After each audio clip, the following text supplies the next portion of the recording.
Have you guys ever had this situation where you get into a routine where every day you're doing the same thing and you're driving in your car, you're going, to your errands and you go back and forth to work.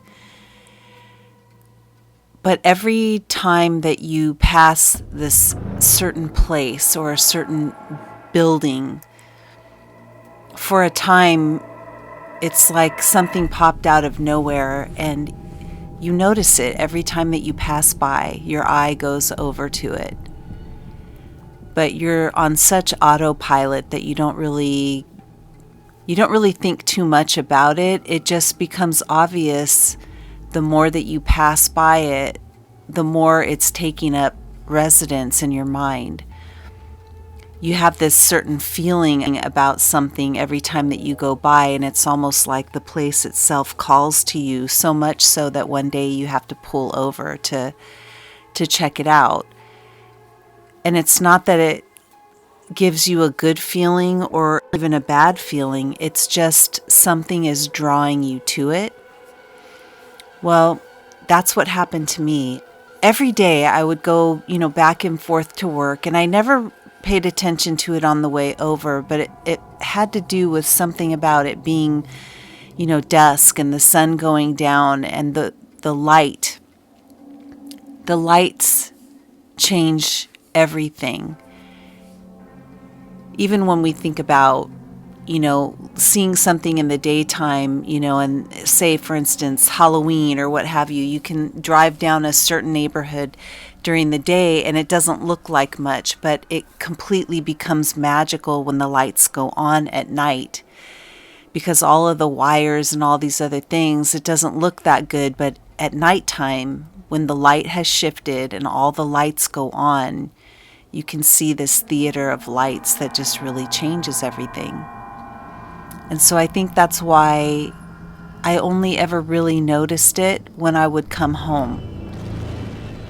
The sun would be going down, and every single time I passed by this old video store, I would look over at it and I would get this weird feeling.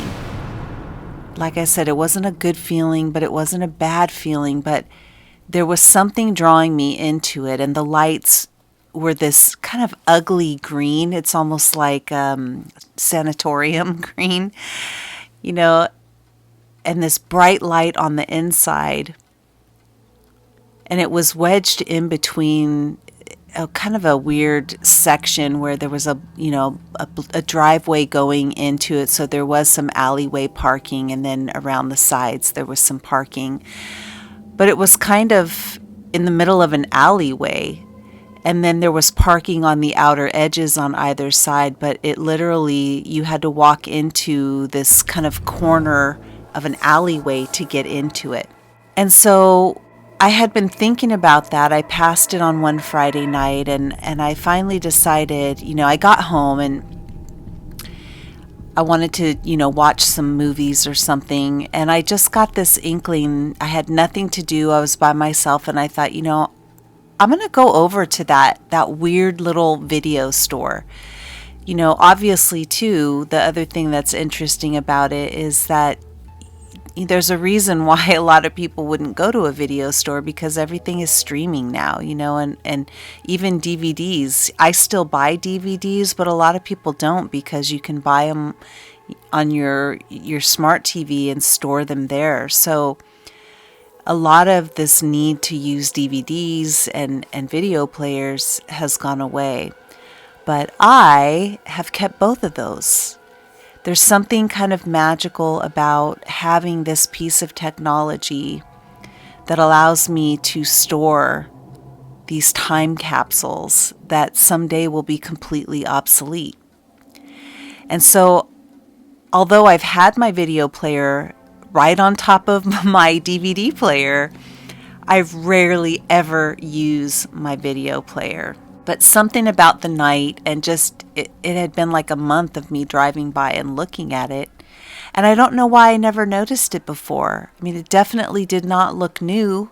It looked like an old kind of piece of crap store, but it was videos, and I expected it to be like a Blockbuster. It's like this, again, a time capsule where you walk in and they're selling red vines and popcorn, and I just imagined it to be like an old school Blockbuster. And there was something in me that weekend, that Friday night, where I had nothing else to do. All my friends were doing other things, and I was just going to be by myself. So I decided that I would get in the car and go back over there, get some scary movies or something in video, and bring them back, and have kind of this fun vintage like weekend, or Friday night, I should say. So I got into the car and I headed on over. And by then it was dark out. So it was almost pitch black. I parked my car not in the alleyway, but on the left-hand side of the store. And one of the things that I noticed is it was just so desolate. There weren't a lot of people in that area, and there definitely weren't any signs of people going into this video store. And I wondered how long they could stay in business with having no traffic. Like on a Friday night, there's nobody coming in. How long could a company stay in business when nobody's going into your store or renting anything or buying anything? It just seems so desolate. But I had come there for a mission, and one of the first things that I noticed was how dark it was. They really had only one light on the outside, and it was like this bright green, ugly light that just shone down the opening. And the alleyway and the rest of the parkings around the sides of the building, it was so dark that it just seemed like that one light over the video store was being absorbed by the darkness. And I never really paid attention to the name before, but when I started walking up and getting close to the front door, I did look up at the sign, which was one of those old school neon signs, and it literally said "Lost" in really big letters. In this neon sign that was like pulsating, it said "Lost Video." And I thought that was interesting. An interesting name for a video store. But I walked up and I opened the door, and I heard the little bell on the door that rang to kind of notify the person that, or whoever was in there, to notify the workers that I had come in. And when I walked in, I saw one person at the counter, and they were reading a book and chewing gum, and it looked like, a teenager. And I said hello, and they said hello to me too, and then looked back down at their book. So I just started looking around the store, and literally it did feel like being in a time capsule.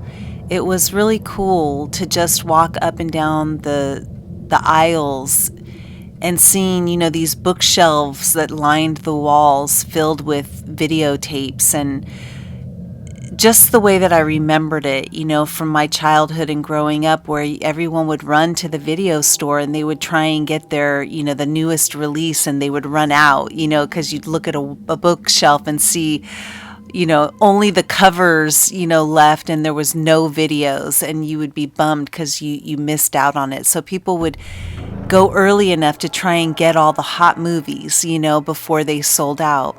And it was a fun time, because you could get everything that you needed in one spot. So as I walked through all the aisles, I just looked at all the movies and I just reminisced.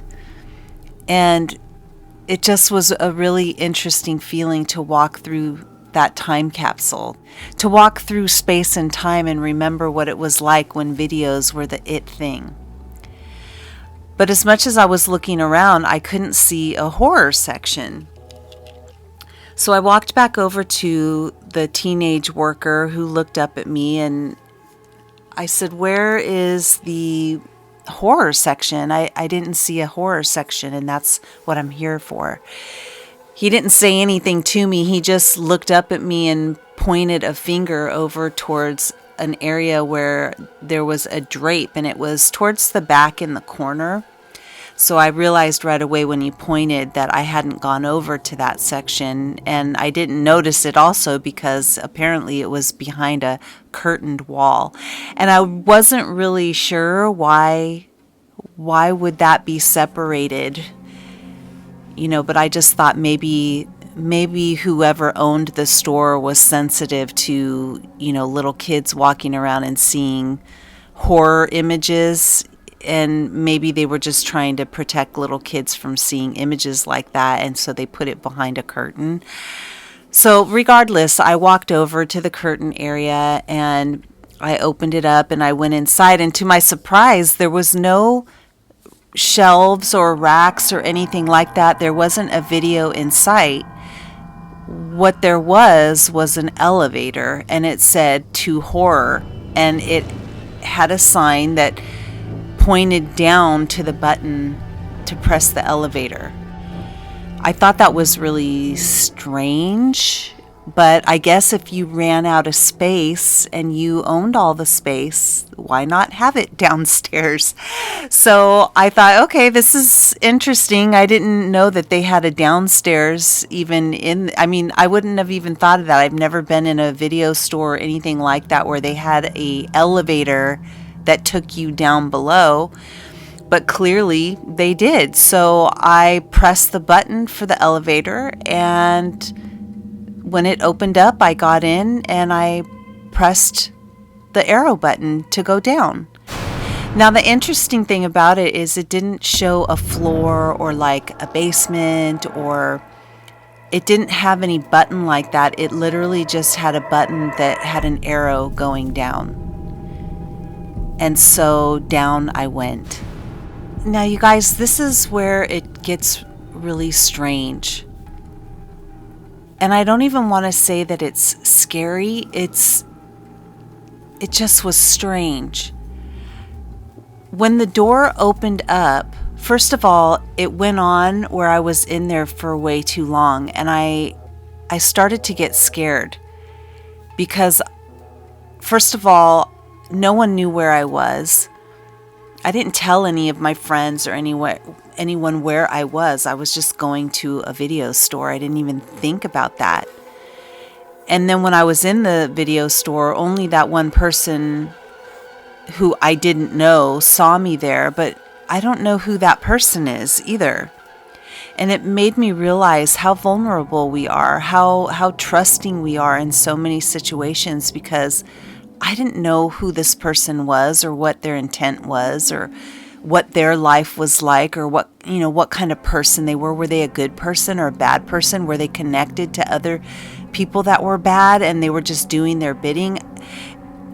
As I'm going in the elevator going down, and it was obvious that it wasn't just one floor, because one floor, we've all been in elevators enough to know what going down one floor feels like. And you're kind of in and out pretty quickly.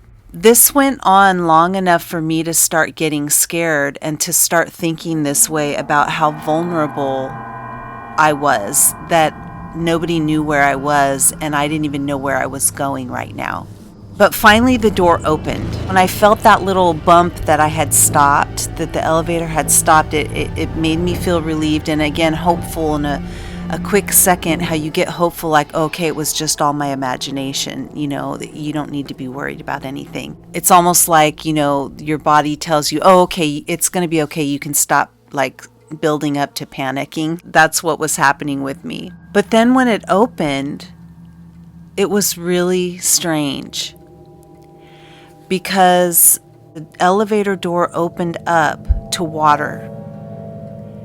And it wasn't just any water. It was a gentle water that was rippling. And there was a little boat right in front of it. And it was very dark. So it was like this darkness out on the water. Just imagine if you've ever been to Pirates of Caribbean, and the very beginning when you get into the boat and you go through that little section where you're passing the little cabins and you're passing Blue Bayou on the right-hand side, which is that restaurant inside of Disneyland or inside of Pirates of Caribbean. If you guys have ever seen that or been there, you know that feeling when you finally get away from the track and the loading zone and you're just out on the water and it gets really quiet where you can hear, the bugs and the crickets and whatever. That's what it was like, except that there were no visuals of a cabin. There was no restaurant on the other side, and hearing clanking or anything like that. It was quiet. And as I stepped out to look at it and look around to kind of get my bearings, I instantly thought, this is not good. I should just go back up. And as I went to turn around, the elevator had already closed behind me.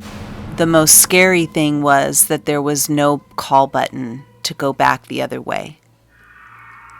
So I was terrified.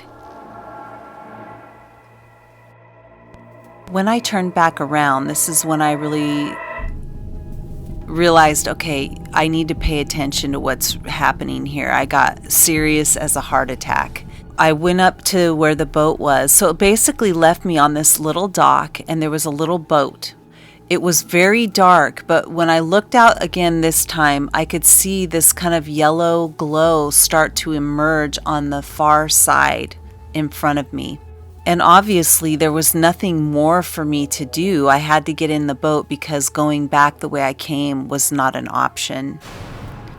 And I was scared as hell to do that, but what else was I going to do? Because there was no way for me to go back the way I came. At the same time, my mind is having a hard time understanding what's going on because this isn't possible. I don't know how many floors down below I went, but even so, this was an impossible place to be in underneath the bookstore. Not only because there was this river in front of me and a boat, but there was also sky.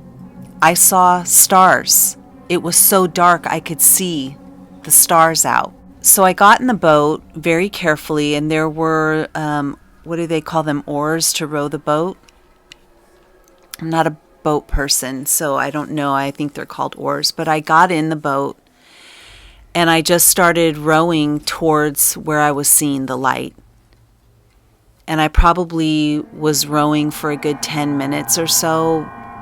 And I got pretty close to where the light was. The light was getting bigger, and I saw somebody come out of this door. Now, the thing that was interesting is that as I got closer, I could see the lights changing. And it was almost as though everything had a red and orange and golden hue to it. It was beautiful, actually.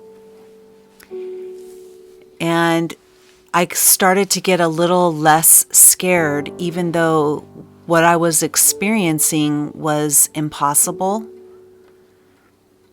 Even the sky was showing amber hues the closer I got to this other little landing spot.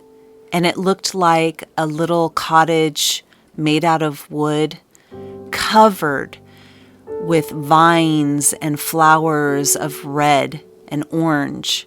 And as I got closer, I saw somebody come out, and I was still trying to make out, close enough to see what it was, but it was another person, and I could see that there were a couple of, almost where I would pull my boat up directly in front of it, and there were a couple of steps that led into the house. And it was just water and steps and a house.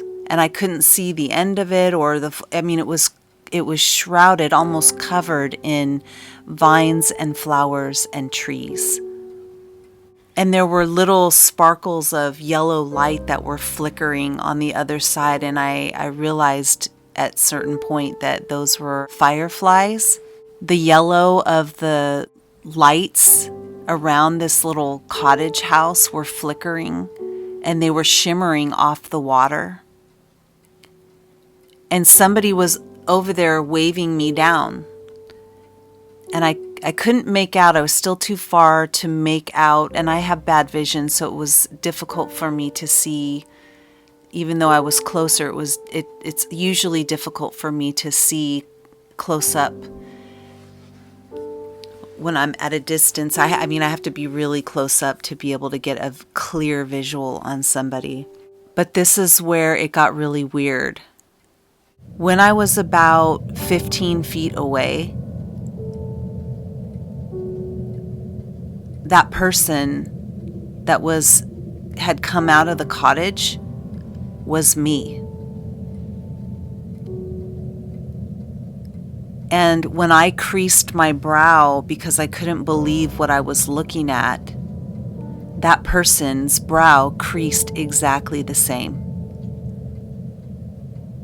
When I smiled and waved, their actions did the same. Everything that I did was a mirror reflection of what I was doing in front of that cottage. It was a mirror image of me in some other type of time, in some other place. I didn't know what to do. I didn't know how to process this, and the boat just kept gliding towards the entrance. And as I got closer and was gliding up, and I looked down to see where the boat was going to come in, I looked back up, and the me that was in that cottage was no longer there. I mean, within a split second of me just looking down for a moment at the water and where the boat was coming in and looking up, the other version of me was gone. Now you better believe that I went inside. This was turning out to be one heck of a Friday night, and it was horror in a different way than I expected. But at the same time, I would be lying if I told you that there wasn't something peaceful about it. Where I was impossible. I was not in some video store in some horror section. When I went down that elevator, I came out into something else. The door opened up into another time and space where I existed in some other realm, in some beautiful cottage on the water. So I got out of that boat and I tied the boat up to one of the trees to make sure that it didn't go anywhere. That was the last thing I needed, was the boat to not be there when I came back out. But I wasn't even sure if doing that was going to make a difference. But, you know, your brain thinks rationally, even in the most irrational circumstance. So I tied it. I went up the stairs that were lined with these beautiful little golden flickering candles and red flowers popping up all over the place, and everything was just this beautiful hue of like fall colors. It was gorgeous, gold and reds and oranges, and and the little fireflies that were dancing. And I did take a big sigh, a big breath, because I didn't feel scared. I felt like I could stay there. It was so peaceful and beautiful. So I opened the door and I went in, and it was a small little cottage. It had a cute little, everything was made out of wood. This little wooden kitchen with a wooden bench as a table, and there was a space where there was a living room, and it had one of those, huge fireplaces that you could put a cauldron in. And there was a chair in front of it, and there were books, and there was a hot bowl of soup on the table, and I could still see it steaming. The window looked outside onto the water at dusk. And of course, I walked into the hallway, and I walked into the 2 bedrooms, and I looked around, and I called out, "Hello," and there was no one in there. I had seen myself come out of there and disappear.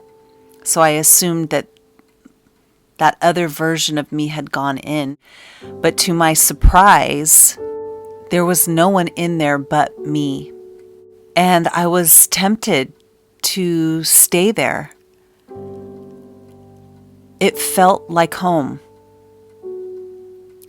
It felt like my bowl of soup sitting on that table, my chair in front of the fireplace, my books, my kitchen window to look out onto the water,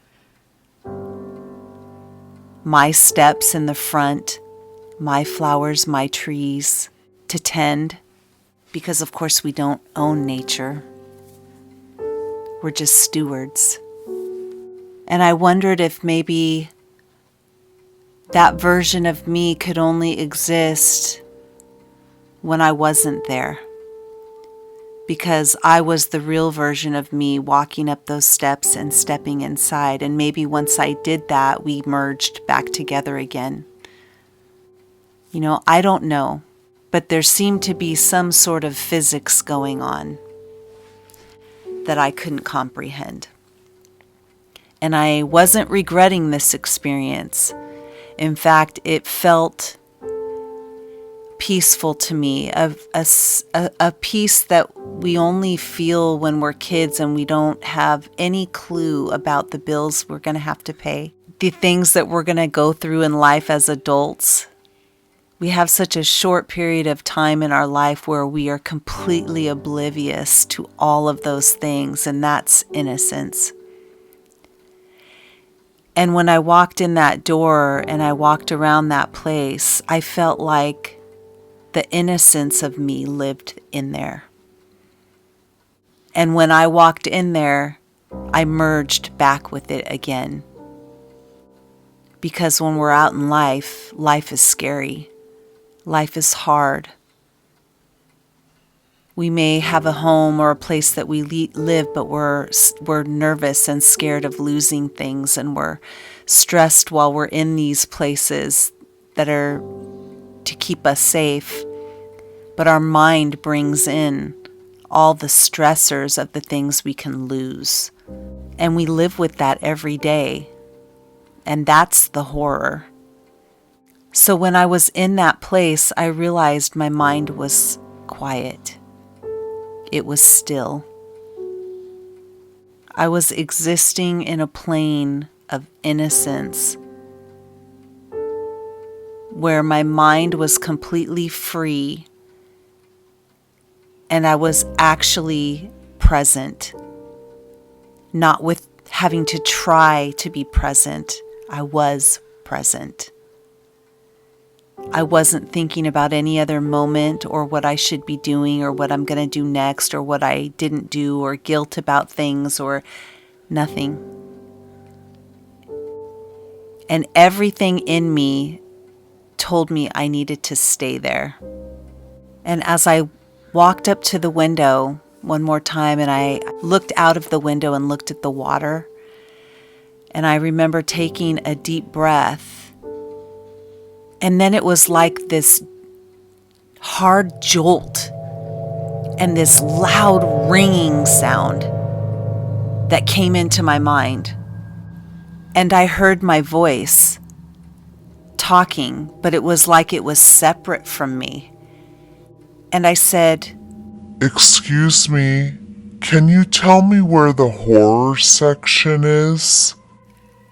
And I was witnessing the young teenager who worked there point to the corner of the room with big block letters on the wall that said horror and showed shelves and shelves of horror movies, that I realized I was back in my own time. And that harsh ringing of the bell was another customer walking in. And I felt stunned and tried to play it off and said, "Oh, okay, thank you." And I walked in that general direction, but what I was really looking for was the curtain that led to the elevator, that led to somewhere else, to me somewhere else in another place in another time. And there were no curtains leading to another room, leading to an elevator. There was only a wall lined with horror movies. And something inside me sank. And ever since that happened, and I drive to and from work every day, I look at that store, and something in me wants me to turn into that store. And believe me, I have gone back many times because there's a part of me that yearns to go back to that place of innocence, but it was never there. That place never existed. There was never a curtained room. There was never an elevator. But part of me likes to believe that that me in that cottage, on that water, in that lovely day of fall, I'm sitting and I'm reading a book in my chair in front of the fireplace, and I am living my best life.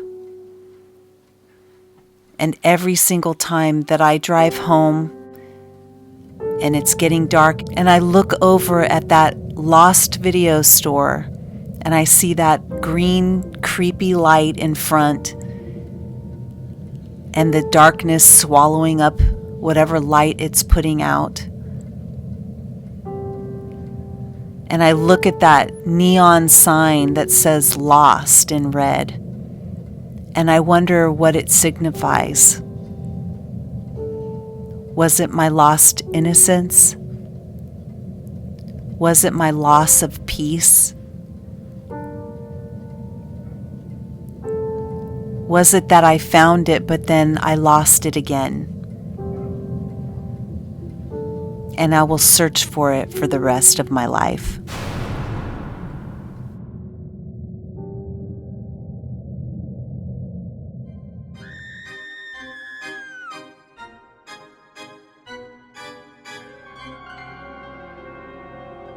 Thanks for watching.